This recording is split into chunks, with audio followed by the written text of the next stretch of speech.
සුබ දවසක්. අද අපේ අවධානය යොමු කරනවා විශේෂයෙන්ම පුරුෂ පක්ෂයටම විශේෂ වූ කාරණාවක් පිළිබඳව. ඒ තමයි මෙහිදී හැබැයි එහෙම කිව්වට කාන්තාවන්ටත් මේකේ බරපතල වගකීමක් සහ විශාල වශයෙන් කාන්තාවන් සම්බන්ධයෙන් වැදගත්කමක් තියෙනවා. නමුත් මෙහි ගොඩක් වගකීම් පැවරෙන්නේ පුරුෂ පක්ෂයට.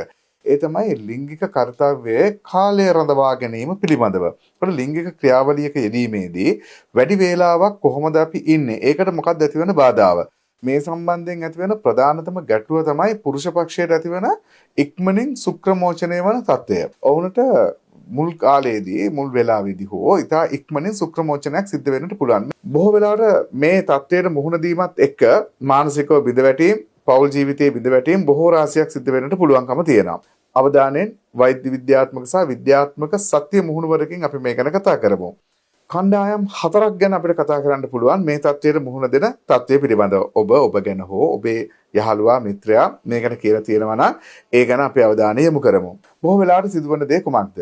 පළමු කණ්ඩායම තමයි ඔවුන්ට සිද්ධ වෙන සිද්ධිය ලිංගිකව ක්‍රියාවලියකට ආරම්භයේ ගිහින් పూర్ව ක්‍රියාවලීන් ආරම්භ කළා, සිප වළඳ ගැනීම වැනි ක්‍රියාවන් ආරම්භ කළා ලිංගය ප්‍රවේශ කිරීමට පෙර ආතුව ඔවුන්ට ශුක්‍රමෝචනයක් සිදු වෙනවා. එතකොට කිසිසේත්ම තම ලිංගය ඇතුළු කිරීමකට ප්‍රවේශයකට ඉඩ කඩක් නැහැ.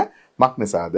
මූලික ක්‍රියාවන් සිදුවන අතරතුරදීම සමහර විට ලිංගය පිටතට ගැනීමට පවා පෙර ආතුව ඔවුන්ට ශුක්‍රමෝචනය සිදු වෙන්නට පුළුවන්. එක කණ්ඩායමක් ඉන්නවා. ඊළඟට තවත් මුහුණ දෙන අවස්ථාවක් තමයි බොහෝ දෙනෙක් ලිංගිකව මූලික ක්‍රියාවන් කිහිපයක් සිදු කර ප්‍රවේශයක් ගන්න හදනකොටම, ඒ කියන්නේ ස්ත්‍රියට ඇතුළු කිරීමට ආරම්භය ගන්නකොටම ශුක්‍රමෝචනය සිදු වෙනවා.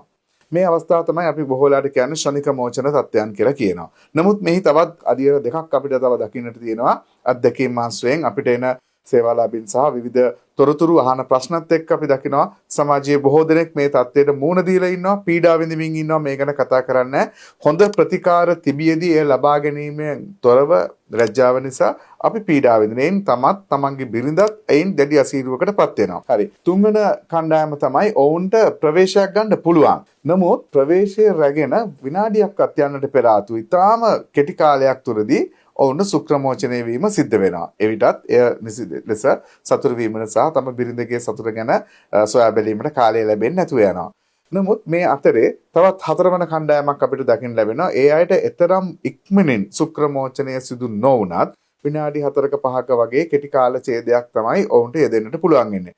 සමහර වෙලාවට ඒ වෙලාවකදී පුරුෂ පාර්ශ්වය තමාට සතුටක් ලැබුණාය, තමන් සතුටු කළාය අනිත් කෙනාව කියලා හිතලා සැනසෙන්නට හැදුනත්, සැනසීමට උත්සාහ කරත් සැබෑවටම සිදුවන්නේ දෙදෙනාට මේන් සැබෑ සතුටක් නොලැබීම සහ විශේෂයෙන් බිරිඳක් සතුටු කිරීමට අසීරුතාවය ඇතිවීම තියෙනවා. ඒ නිසා මේ අවස්ථා 4දිම ශනික මෝචන තත්ත්වයක් අපිට දකින්න තියෙනවා. නමුත් අපිට වෛද්‍ය විද්‍යාත්මක වශයෙන් විශේෂයෙන් ආයුර්වේදීය සහ විවිධ මනෝවිද්‍යාත්මක ක්‍රමවේද වලින් මේ තත්ත්වයෙන් මිදිලා දිගු කාල ඡේදයකට සතුට වැඩි කර ගැනීමේ හැකියාව තියෙනවා. මක් නිසාද? අපි නිවැරදි ක්‍රමවේද භාවිතා කළොත් එය පැය භාගයක් හෝ ඊට වඩා වැඩි කාලයක් වගේ දක්වා වුණත් දීර්ඝ කර ගැනීමට පුළුවන්කම තියෙනවා ලිංගිකව ක්‍රියාවලියක යෙදීම. මේ සඳහා ඔබ ක්‍රමානුකූලව සූදානම් වීම අවශ්‍යයි. මූලික වශයෙන් ඔබ දෙදෙනා අතර එකඟතාවය ඇති කර ගැනීම, සතුටට අදාළ කාරණා ඇති කර ගැනීම සහ සුදුසු වටපිටාවක් ඇතුව ඔබ ලිංගිකව පූර්ව සූදානම ගන්නවා. සිප වළඳ ගැනීම සහ අදාළ ක්‍රියාවන් සිදු කරනවා. අපි මේ ක්‍රියාවන් පිළිබඳව මීට කලින් වීඩියෝ එක කතා කරලා තිබුණා.